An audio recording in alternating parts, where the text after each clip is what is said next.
Après la sortie de la 2.0 sur Wuthering Waves ainsi que la sortie sur PS5, je suis sûr que beaucoup d'entre vous se demandent un peu comment on joue à ce truc. Non pas forcément comment faire une attaque basique, mais plutôt comment on joue vraiment, quoi. Comment on construit nos teams, comment on joue ces teams une fois qu'elles sont construites, et ainsi de suite. Mon exercice ici, ça va être de répondre à ces questions, et ce, en le moins de temps possible. Donc déjà, première chose à savoir, il y a deux types de teams dans Wuthering Waves, largement parlant. On va avoir les teams dites Hyper Carry, et les teams dites Quick Swap.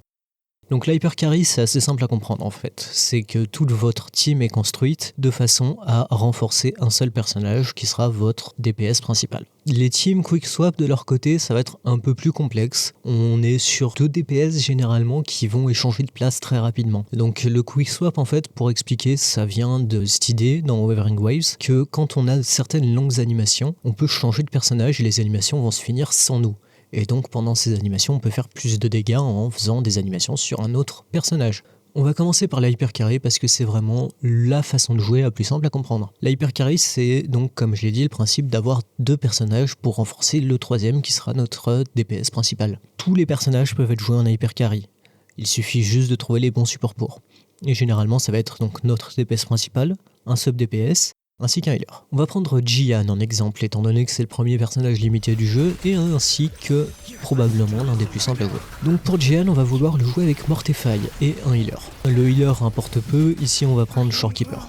Donc à un niveau très basique, l'idée ça va être de passer de Shorekeeper, faire notre libération, faire notre outro, à Mortify où on va faire notre libération, faire notre outro, à Jian où on va faire tous nos dégâts et ensuite outro sur Shorekeeper et on répète.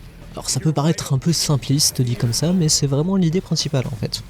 Après, une fois qu'on a bien maîtrisé ça et qu'on a un petit peu optimisé, on peut commencer à swapper quelques moves. Par exemple, pendant qu'on charge l'outro de Shorekeeper, on va pouvoir aller sur Mortify pour charger un peu son concerto en avance, puis sur Jian pour récupérer de l'énergie si on est en pleine rotation, ou peut-être faire son skill déco. Ensuite, une fois qu'on a l'outro de Shorekeeper, on va pouvoir aller sur Mortify comme on le ferait normalement, et pendant certaines animations de Mortify, aller sur Jian pour encore une fois ou faire des skills ou faire le skill déco, peu importe, et une fois que sur Jian, et bah là par contre c'est full DPS. Donc voilà, ça va être ça le principal jeu de l'Hyper Carry, ça va être trouver des petits moments où on peut swap pour optimiser, pour gagner du temps ou pour gagner des dégâts. Mais globalement, on sera toujours sur des rotations relativement simples. C'est vraiment ce que je recommande à tout le monde d'apprendre en premier puisque c'est ce qui va le plus vous faciliter la tâche et c'est ce qui va s'appliquer au plus de personnages. Ensuite rentre en jeu le Quick Swap. Donc comme je l'ai dit, le Quick Swap c'est cette idée d'exploiter les temps d'animation pour aller sur un autre perso et faire des dégâts.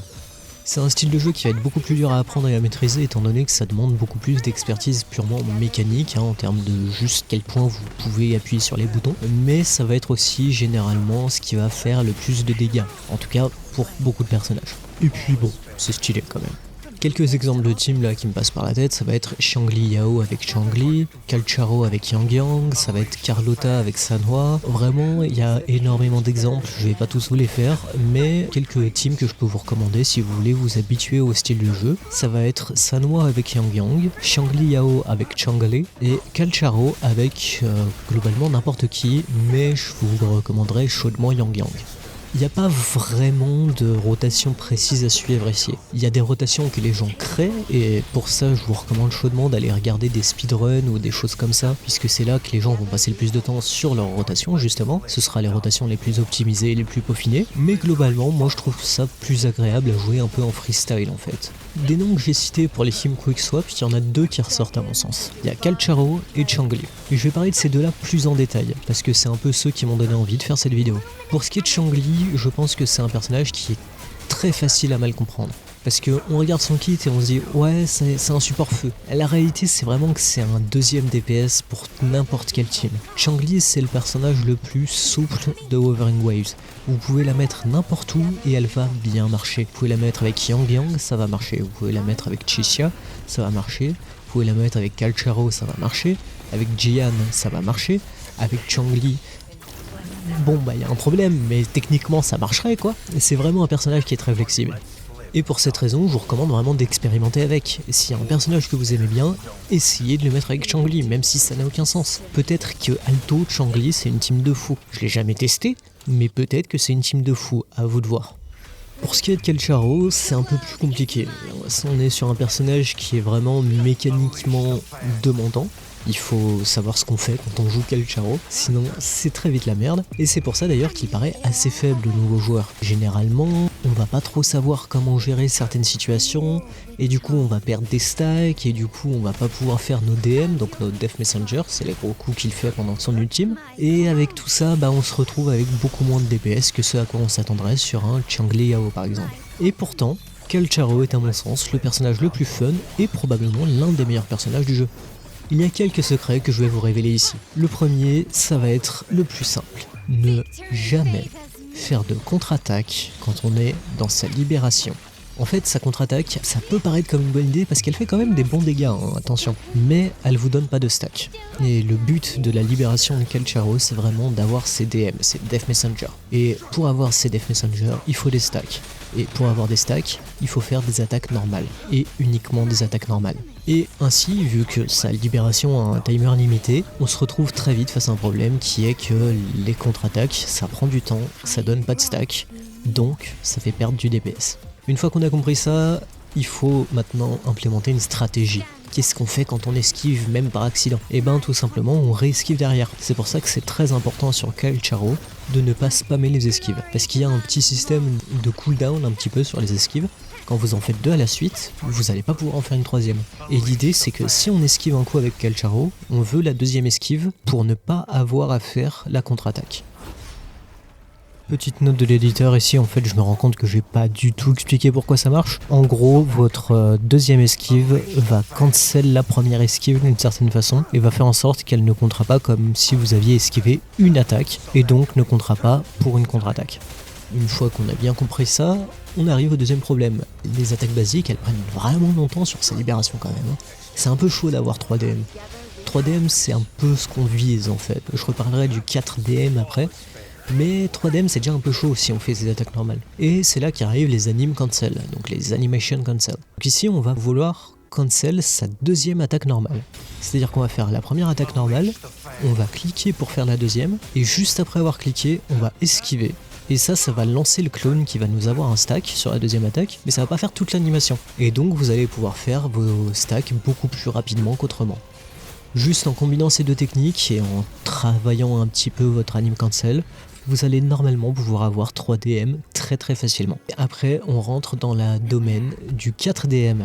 Donc le 4DM, ça peut paraître contre-intuitif parce que le kit de Kelcharo a vraiment été designé pour qu'il puisse en faire que 3. Et pourtant, des petits malins ont trouvé un moyen d'en faire 4. En fait, il se trouve que quand on fait une ultime, le timer, tous les timers du jeu d'ailleurs, se mettent en pause.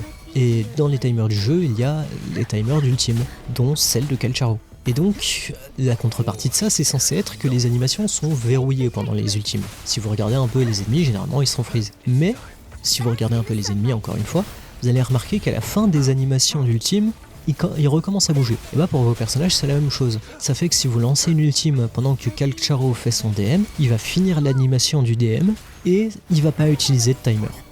Donc en gros vous allez gratter sur le timer, et en grattant assez sur ce timer de cette façon là, on va arriver à pouvoir lancer 4 DM. Alors théoriquement c'est possible de faire 4 DM sans se reposer sur des ultimes. Personnellement j'ai jamais pu le faire, c'est beaucoup trop demandant, on parle d'un anim cancel parfait, on parle d'aucun ping, c'est absurde mais c'est faisable. Si vous voulez essayer de vous entraîner un petit peu, je peux vous recommander une team qui rend le 4DM franchement assez facile. Ce sera Yang Yang et Verina. Donc la rotation, ça va ressembler un petit peu à ça. Vous allez rentrer dans la libération de Kelcharo, vous allez faire votre premier DM, et immédiatement, vous allez switch sur Yang Yang.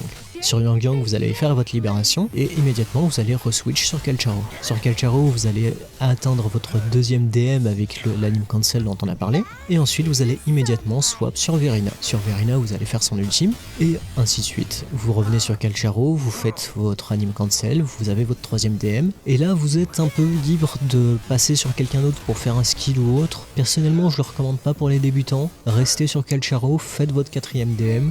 Une fois que vous en êtes là, vous pourrez penser à rajouter des skills en plein milieu. Je vais parler très rapidement de comment build un personnage. Et je vais pas détailler tous les personnages et tout ce qu'il leur faut parce que ce serait très long pour une vidéo de cette taille-là. Mais je vais vous donner des petits tips globalement qui vont faire en sorte que vous allez pouvoir build n'importe qui. Sur un DPS principal, ce qu'on va chercher, c'est bien sûr un set élémentaire. Donc les sets élémentaires, c'est assez basique parce qu'en fait, il n'y en a qu'un de chaque, sauf pour Glacio et Spectro, j'y reviendrai juste après. Mais du coup, pour vos DPS fusion ou aéro, il suffit de mettre le bon set dessus, c'est pas bien compliqué. Pour Spectro, ça va être assez simple. Si votre personnage peut appliquer le dot, il va falloir le nouveau set Arena Sita. Si votre personnage ne peut pas appliquer le dot, donc globalement, si vous jouez Jinxie, vous allez devoir rester sur l'ancien set Spectro. Pour Glacio, il y a un poil plus de nuances, mais vraiment pas de grand chose. Globalement, sur Ling Yang, vous allez vouloir le set Glacio classique, et sur Carlotta et Sanhua, vous allez vouloir le nouveau set Glacio qui est Arena Sita. Sanhua, en vérité, elle veut un peu les deux, mais donnez-lui ce que vous avez globalement. Maintenant, si vous voulez build vos supports, là ça devient un peu plus intéressant, parce que vous allez avoir deux options. Enfin, 3 en vérité. La première, ça va être le plus simple, ça va être Moonlit. Moonlit, c'est ce set-là, et globalement, ce qu'il fait, c'est qu'il va buff votre DPS principal quand vous allez switcher dessus. C'est utile à un peu tout le monde, ça marche sur un peu tout le monde, mais c'est un peu chiant quand même. Mais globalement, ça suffit pour tout le monde. Votre deuxième option, ça va être de mettre le set de DPS sur votre sous-DPS. Là, ça va être plus pour un peu des rotations quick swap, en fait, mais c'est viable dans tout en réalité. Sur Yin, par exemple, je sais que je vais pas switch du set électro depuis le début du jeu, en fait. C'est une option que je recommande pas nécessairement, mais si vous aimez bien un perso et que vous voulez le voir faire des plus gros chiffres, c'est vraiment comme ça qu'il faut faire. Enfin, la dernière option, ça va être le nouveau set, le set d'attaque coordonnée. Globalement, celui-là, il va être bon que sur Mortify, Zedgy et Yinlin. Mais si vous avez déjà un bon set Moulinite dessus, c'est vraiment pas la peine d'aller les chercher. Enfin, pour équiper vos healers, ça va être beaucoup plus simple. Vous mettez juste le set déco de healer et puis voilà, basta. Il y a une petite exception à ça, et ça va être pour Jinxie. Jinxie a une team où Verina utilisera Moonlit. Cette team, ça va être Yuanwu avec Verina. Globalement, cette team, elle fonctionne en mettant sur Yuanwu le set de heal et vous lui donnez le gantelet de 3 étoiles qui lui permettra de déclencher ce set. Et ensuite, vous mettez Verina sur Moonlit étant donné qu'elle peut outro très très vite.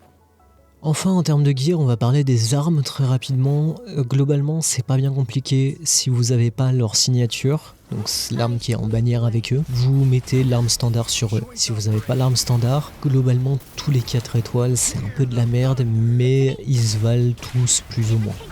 Ça va dépendre de personnage à personnage, je vous recommande de faire un petit peu de recherche rapidos ou même de me demander directement, c'est pas un souci. Mais globalement, c'est assez simple aussi les armes. Pour ce qui est des substats sur vos échos, généralement c'est pareil, ça se comprend assez vite. On veut du crit, on veut de l'attaque sur ceux qui veulent de l'attaque, on veut de l'energy recharge pour avoir notre ult.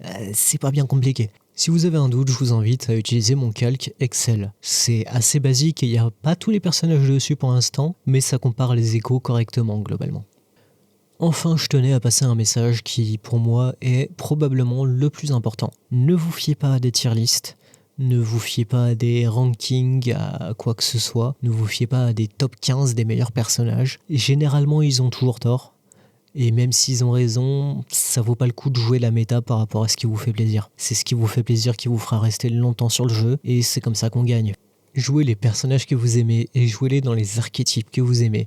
Jouez-les avec des personnages qui vous font plaisir. Kalcharo et Yang Yang, c'est pas exactement opti, mais ça reste une de mes teams préférées. Carlotta et Kalcharo, ça veut rien dire en termes de logique, mais c'est fun putain. Ce qui compte vraiment, c'est que vous vous amusiez, c'est un jeu vidéo, c'est pas un boulot les gars. Sur ces bonnes paroles, je vais vous laisser avec un peu de gameplay, c'est une team que j'aime beaucoup jouer, et peut-être que ça vous donnera des idées de votre côté.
shape the shapeless. My company